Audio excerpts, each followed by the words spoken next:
So every loop in a programming language is controlled by a loop control variable. In our case, our racing loop is controlled by the loop control variable called lap, as you can see here.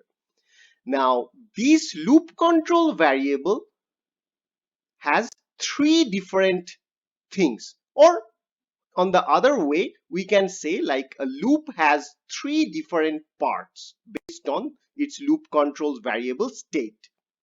So the first part is initialization, where the loop control variable is actually initialized to some kind of value. In our case, our race starts from the 0th lap, right? So that is why we have initialized this lap variable to 0.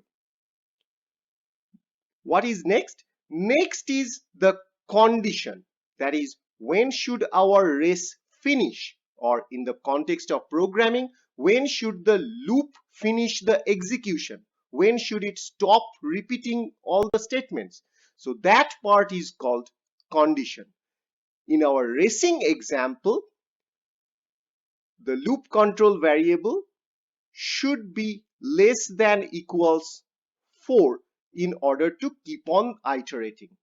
Whenever the loop control variable, that is lap, will exceed 4 or will become greater than 4, then the loop will be broken or the race is finished.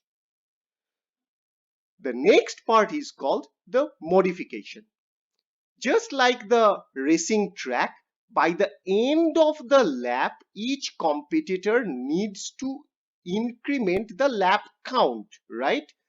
So that means in the end of our loop, what we need to do is we have to increment the lap count variable.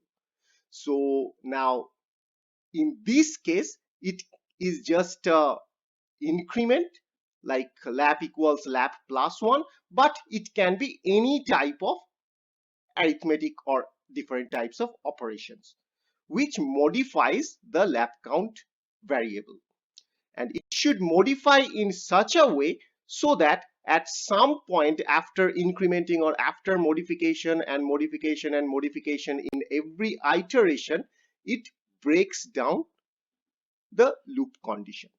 So in summary, a loop has three different parts. The first one is initialization, where the loop control variable is initialized to some value.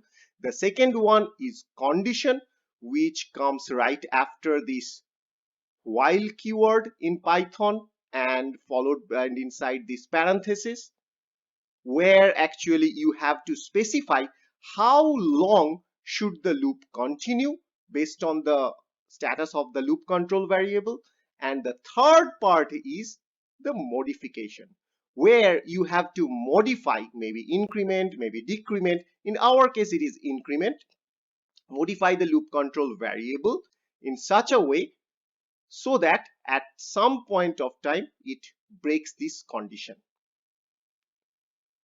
And between this while condition and this modification, you have to write down all the statements that you want to execute repetitively in the loop.